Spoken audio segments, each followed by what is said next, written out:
Ricardo Jorge Pinto é comentador da RTP, nosso convidado esta noite. Boa noite, Ricardo. Olá, boa noite.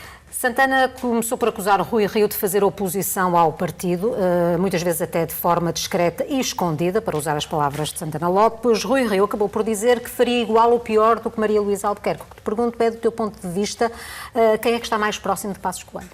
Pois, a questão é uma questão interessante, porque há aqui dois patamares de análise. O primeiro é das figuras que são próximas de Pedro Passos Coelho e que agora, aparentemente, estarão mais próximas de Pedro Santana Lopes, olhando para aquilo que é o figurino dos apoios que já foram revelados, porque ainda há muitos que ao longo desta longuíssima campanha vão surgir. Depois há outro patamar, que é o patamar das ideias. E aí eu diria que, quer em termos de perfil, quer em termos de programa, Rui Rio está claramente mais próximo daquela que é a filosofia que Pedro Passos Coelho quis incutir ao PSD como alternativa ao Partido Socialista, do que agora Pedro Santana Lopes, que vem claramente com umas ideias de maior moderação, procurando atrair aquele eleitorado central que, neste momento, inegavelmente, olhando para as sondagens, mostram simpatia pelo rumo que o Partido Socialista está a incutir. Por aquilo que se sabe, e não conhecemos com detalhe os programas de ambos os candidatos, mas por aquilo que foram dizendo, parece-te que há entre eles uma diferença de estilo ou de substância? De estilo, sobretudo, e de posicionamento. Eu diria que, se olhássemos depois para aquela que será realisticamente a necessidade que o PSD tem de se distinguir do Partido Socialista, seja Rui Rio, seja Pedro Santana Lopes o líder, essa clarificação vai ter que ser feita. Agora, neste momento, em termos de posicionamento, eles estão claramente a querer definir-se muito mais pelo estilo, pela personalidade, pela frieza e rigor de Rui Rio, contrapondo aos afetos de Pedro Santana Lopes, do que verdadeiramente nas ideias, onde eventualmente, como eu dizia, eles acabarão por se encontrar.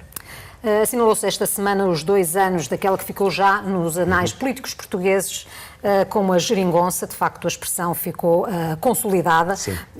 Podemos dizer que uma parte do sucesso da geringonça se deve também à oposição ou falta de oposição de Passos Coelho com o famigerado diabo?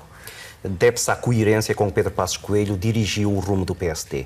Ao ser coerente, isto é, ao não querer separar-se de um discurso bastante mais cauteloso relativamente ao investimento que deveria ser feito, Pedro Passos Coelho nunca se libertou dessas amarras e deixou um espaço enorme para António Costa não apenas ganhar a simpatia dos portugueses que começaram a ver mais dinheiro entrar nos seus bolsos, mas também margem de manobra para negociar à esquerda aquelas que são, em termos de cedências, medidas que depois acabam por ser também muito populares. E desse ponto de vista, essa ausência de um líder da oposição que fosse mais cáustico, porque teria também ele próprio mais margem de manobra por não ter um passado recente de primeiro-ministro, teria complicado a vida de António Costa. Sabemos que António Costa tem uma ótima relação com Rui Rio, mas do ponto de vista político, seria Rio o melhor adversário para António Costa?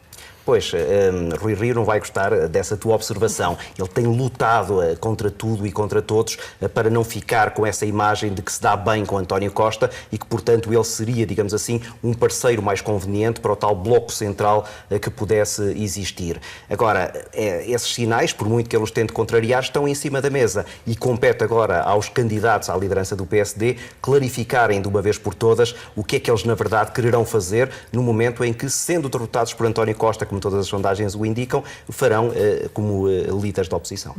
Ricardo, há outro tema a marcar a atualidade e que precisa também, penso eu, de clarificação, que tem a ver com o polémico jantar no panteão de alguns dos fundadores de startups do Web Summit. O Governo apressou-se a dizer que vai mudar a lei porque acha indigno que tal evento se tivesse realizado no Panteão. A verdade é que para que ele existisse foi preciso uma autorização e a autorização terá sido dada se a lei foi cumprida pela Direção-Geral do Património. Claro. Portanto, é preciso esclarecer porque é que essa autorização foi dada, porque a lei permite que não haja essa autorização, não é? Claro, exatamente. Se olharmos para o regulamento, como qualquer regulamento, ele é genérico, isto é, não vai dizer podem-se fazer banquetes no Panteão. E de resto, o regulamento, eu estive a lê-lo, diz de forma muito clara que compete à DGPC estabelecer se há ou não há, digamos assim, conveniência para os eventos que são pedidos. E, portanto, a responsabilidade é, quanto a mim, muito clara deste Executivo. Agora, há aqui outros fatores a interferir, nomeadamente uma guerra enorme entre o Ministério da Cultura e a Direção-Geral do Património Cultural. E ainda esta semana, o Ministro da Cultura referiu-se à DGPC como sendo uma estrutura disforme, quando quis propor agora uma alternativa a essa direção para gerir os museus. E é nesta guerra que nós também temos que introduzir toda esta polémica, para além daquilo que me parece politicamente inteligente António António Costa querer varrer as culpas para Pedro Passos Coelho. Mas ainda assim terá que ter consequências, ou seja, o Ministro da Cultura não pode dizer apenas que não concorda, terá que agir em conformidade se os argumentos não forem consistentes. Claro, e aí ele neste momento apetece-lhe agir em conformidade, até porque Encontrou aqui um ótimo pretexto para, digamos assim, desfazer de uma vez por todas a DGPC. Ricardo, é sempre um gosto, obrigada.